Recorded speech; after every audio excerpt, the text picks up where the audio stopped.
कभी किसी पक्षी को घोंसले की नींव बनाते देखा है? अथक परिश्रम करके तिनका तिनका बिटोर कर वो पक्षी अपना घोंसला बनाता है, अपनी संतान के लिए एक सुरक्षित घर बनाता है। और फिर कहीं से तीव्र आंधी आती है, भारी वर्षा होती है और उसका घोंसला तिनका तिनका करके बिखर जाता है। फिर वो पक्षी क्या करता है? वो रोता नहीं, ना ही विलाप करता है। वो बिना विलंब करे फिर से अपना घोंसला बनाना प्रारंभ कर देता है और सफलता पाता है। फिर हम क्यों छोटी छोटी असफलता से भयभीत होकर परिश्रम करना छोड़ देते हैं? एक बात सदा स्मरण रखिएगा, हर वृक्ष कुल्हाड़ी की एक मार से नीचे नहीं गिरता, हर चट्टान घन के एक प्रहार से नहीं टूटती। सफलता पाने के लिए अनावरत परिश्रम करना ही मात्र एक मार्ग है। स्वीकारण, सत्य का स्वीकारण मनुष्य के लिए बहुत ही महत्वपूर्ण है। जब तक मनुष्य सत्य को स्वीकार नहीं करता, उसे असत्य से लड़ने की शक्ति प्राप्त नहीं होती। जब आप भोजन करते हैं तो क्या होता है? आपका पेट स्वीकारता है कि वो भर चुका है और आप भोजन करना बंद कर देते हैं। जब आपको निद्रा आती है तो क्या होता है? आपका मन स्वीकारता है कि आपका शरीर थक चुका है और उसे विश्राम की आवश्यकता है। उसी प्रकार जब आपको किसी व्यसन को रोकना हो तो आपको स्वीकारना पड़ता है कि बहुत हो चुका, चाहे वो लालच हो या मदिरापान। उस व्यसन का त्यागना तभी प्रारंभ होता है जब आप ये स्वीकार कर लेते हैं कि आप उस व्यसन के बंधक हैं। हम में से ऐसा कोई नहीं जिनकी परछाई उनसे दूर रहती। हमारी परछाई सदैव हमारे साथ रहती है। कदाचित हमारी परछाई हमारे कर्मों के फलों का संकेत है।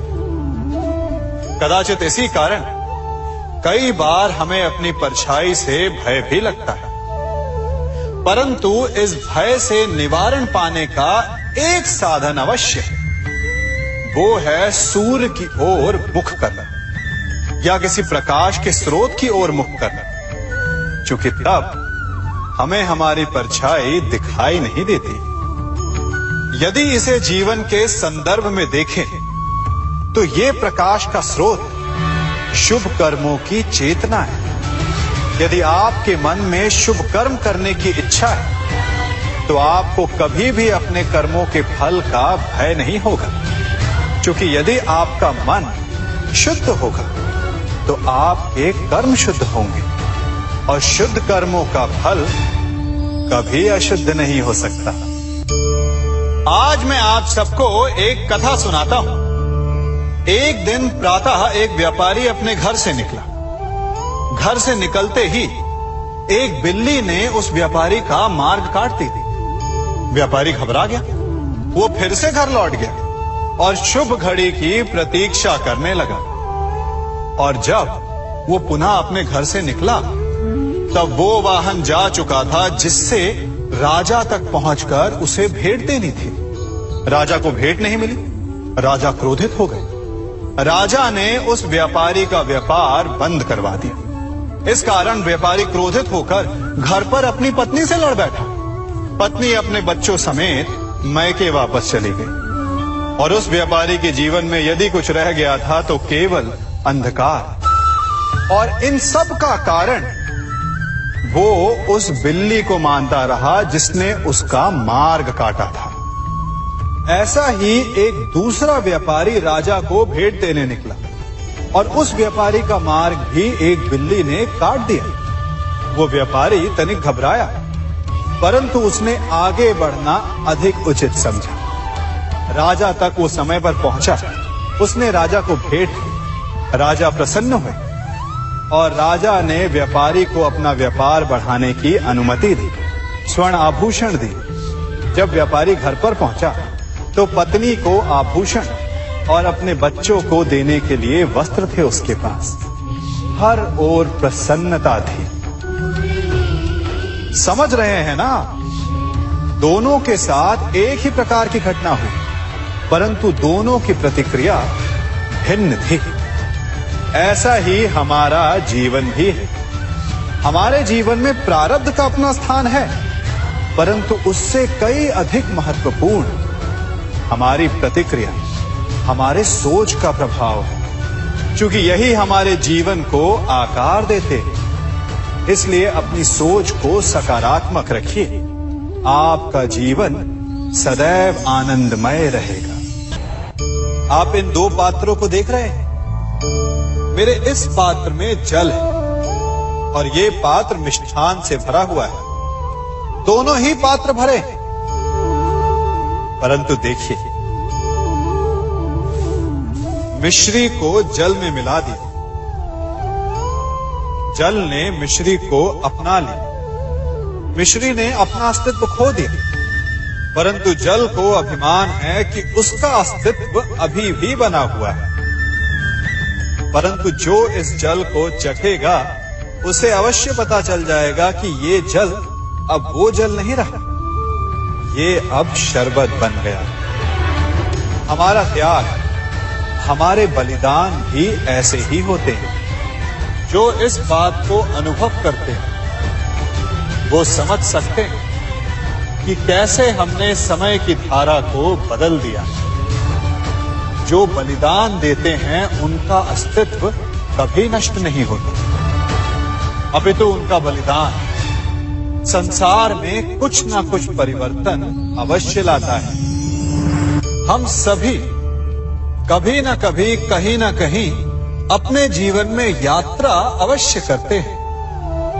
हमारी यात्रा में कभी पक्के रास्ते आते हैं तो कभी कच्चे रास्ते। पक्के रास्ते मनुष्य बनाता है और कच्चे रास्ते जानते हैं कैसे बनते हैं? चलते चलते बन जाते हैं। जब लोग एक स्थान से जाते हैं तो पैरों के दबाव से नीचे की घास कुचल जाती है। बार बार उस मार्ग से जाने से धीरे धीरे मार्ग स्वतः ही बन जाता है। और यही जीवन है, यही नियति है। जब आपके जीवन में आपको मार्ग ना मिले तो रुकिए नहीं, आगे बढ़ते रहिए और आपके पैरों के दबाव से मार्ग स्वतः ही बन जाएगा। हम सभी अपने जीवन में सफलता चाहते हैं, है ना? उसके लिए हम रात दिन परिश्रम करते हैं, कड़ी मेहनत करते हैं, परंतु फिर भी असफल हो जाते हैं। परंतु ऐसा क्यों होता है? कभी सोचा आप सबने? क्योंकि सफलता पाने का मंत्र बड़ा कठिन नहीं, बड़ा सरल है। उचित विचार, उचित समय, उचित स्थान पर उचित प्रहार। जब आपके विचार, समय, स्थान और प्रहार यानी परिश्रम उचित है तो सफलता आप ही को मिलेगी। जिस प्रकार एक लोहार लोहे से कुछ बनाते समय उस लोहे के सही ताप तक के आने की प्रतीक्षा करता है और समय आने पर उचित स्थान पर पर्याप्त बल से प्रहार करता है और लोहा आकार ले लेता है, ठीक उसी प्रकार आपकी सफलता भी आकार लेती है। हम सभी को अपने जीवन में कभी ना कभी निराशा मिलती है, असफलता मिलती है और अधिकतर लोग इसके पश्चात भाग्य का रोना लेकर बैठ जाते हैं। कुछ कहते हैं कि जिस स्थान पर मैं हूं उससे कई ऊंचे स्थान पर होने के योग्य था, परंतु नहीं जा पाया। किसी को पीड़ा है कि उसे जो मिलना चाहिए था वो उसे नहीं मिला, भाग्य ही बुरा था।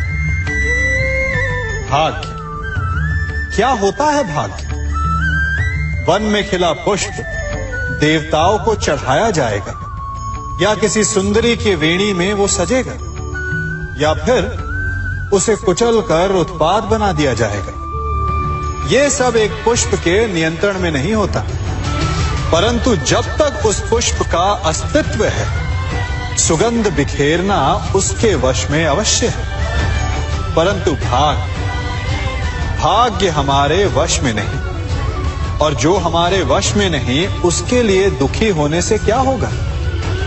कर्म पर वश है, वो कीजिए और धीरे धीरे भाग्य आपके वश में आ जाएगा, क्योंकि कर्म ही प्रधान है।